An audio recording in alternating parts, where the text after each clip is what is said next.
سری لنکا کا بحران بڑھتا چلا گیا اور آج سری لنکا پوری دنیا کو محتاج نگاہوں سے دیکھ رہا ہے اور کوئی اس کا ہاتھ پکڑنے کے لیے تیار نہیں ہے۔ اب ہم اس سوال کی طرف آتے ہیں کہ آخر سری لنکا اس حالت کو کیسے پہنچا؟ سری لنکا قدرتی وسائل سے مالا مال خوبصورت ملک ہے، دنیا کی بہترین چائے پیدا کرتا ہے، گھنے جنگلوں کا مالک ہے، بدھ مت کا گڑھ ہے، لہٰذا مذہبی سیاحت کے خزانے بھرے میں ہیں۔ دنیا جہاں کے مسالے بھی یہیں پیدا ہوتے ہیں۔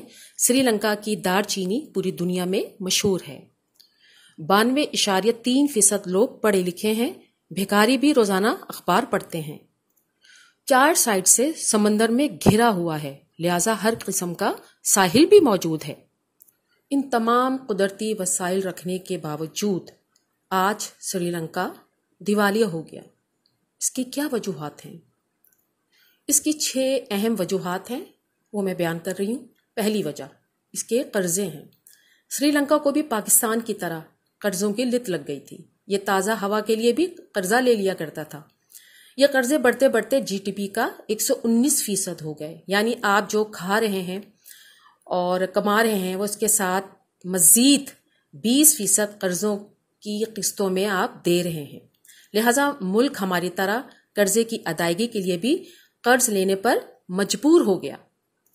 اس کی دوسری وجہ پاکستان کی طرح سری لنکا کا بجٹ اور تجارتی خسارہ بھی بڑھ گیا، یعنی جتنا بجٹ بناتے تھے یہ اس سے زیادہ خرچ کر دیا کرتے تھے، اور انہیں جتنی آمدنی برآمدات سے ہوتی تھی یہ اس سے زیادہ رقم درآمدات پر خرچ کر دیتے تھے۔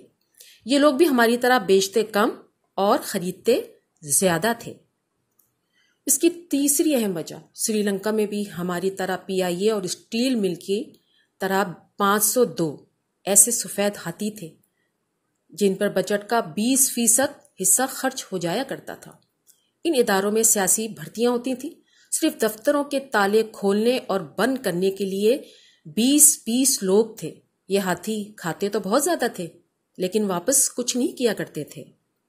چوتھی اہم وجہ غیر ملکی کمپنیاں سرمایہ کاری کے لیے سری لنکا آئیں، لیکن بیوروکریسی کی تاخیری حربوں، رشوت اور منفی رویے کی وجہ سے واپس چلی گئی۔ لہٰذا بیوروکریسی کی وجہ سے سری لنکن بزنس میں ترقی نہ کر سکے۔ پانچویں اہم وجہ سری لنکا مسلسل 26 سال خانہ جنگی کا شکار رہا۔ تامل ٹائگرز نے 1983 میں جنگ شروع کی اور یہ 2009 تک مسلسل لڑتے رہے۔ اس جنگ نے ملک کی معیشت کو اور فوج تینوں کی جڑوں کو ہلا کے رکھ دیا۔ دنیا میں خودکش حملوں کی تازہ موجد بھی تامل ٹائگرز ہی تھے۔ سری لنکا نے پاکستان کی مدد سے 2009 میں اس پر قابو پا لیا، لیکن یہ جاتے جاتے ملک کا سب کچھ اپنے ساتھ لے گئے۔ چھٹی اور آخری وجہ سری لنکا میں تعلیم بہت ہے لیکن پاکستان کی طرح عملی تعلیم نہ ہونے کے برابر ہے۔ لوگ ڈگری ہولڈر ہیں مگر ان کے پاس ہنر کوئی نہیں، لہذا پاکستان کی طرح سری لنکا میں بھی ہر شخص نوکری کی درخواست جیب میں ڈال کر پھر رہا تھا اور اس کا نتیجہ ڈیفالٹ کی صورت میں نکلا۔ سری لنکا کی مثال دیکھ کر ہمیں یہ بات سمجھ لینی چاہیے کہ دنیا میں کوئی قوم قدرت کی فیورٹ نہیں ہوتی۔ بنی اسرائیل اللہ تعالیٰ کی محبوب ترین قوم تھی، لیکن اس نے بھی جب قدرت کے سسٹم کی خلاف ورزی کی تو وہ بھی ہزاروں سال ذلیل و خوار ہوتے رہے۔ ہم مسلمان بھی کئی سو سال سے خوار ہو رہے ہیں۔ کیوں؟ کیونکہ ہم بھی نیچر کے سسٹم سے الٹ چل رہے ہیں۔ لہٰذا یہ یاد رکھنا چاہیے کہ اگر اللہ تعالیٰ نے 22 ملین سری لنکن کی کوئی مدد نہیں کی تو جذباتی اور بخاراتی شعلہ بیان، تصوراتی ہیروز کی پوجا کرنے والے، سستی اور ناہلی کے مارے 250 ملین سے زائد پاکستانیوں کے لیے بھی کوئی غیبی مدد نہیں آئے گی۔ ہمیں یہ بات بھی یاد رکھنی چاہیے کہ ہم سری لنکا سے صرف 5 مہینے پیچھے ہیں، اور ہم نے اگر ان 5 مہینے میں خود کو نہ بچایا تو سری لنکا کے بعد ہم اگلی دیوالیہ قوم ہو سکتے ہیں، اور ہم اگر خدا نخواستہ اس گڑھے میں گر گئے تو پھر ہمیں باہر نکلنے کے لیے پہلی قیمت گوادر اور ایٹمی پروگراموں کی شکل میں ادا کرنی پڑے گی، اور اس کے بعد دوسری، تیسری، چوتھی اور 5ویں قیمتیں بھی موجود ہیں۔ لہٰذا سنبھل جانا چاہیے، ہمارے پاس گنجائش موجود نہیں ہے۔ آپ اس ویڈیو کے حوالے سے کیا رائے رکھتے ہیں؟ کمنٹ باکس میں مجھے ضرور لکھ بھیجیے۔ ایک نئی ویڈیو کے ساتھ میں پھر حاضر ہوں گی. اس وقت تک کے لیے اللہ حافظ.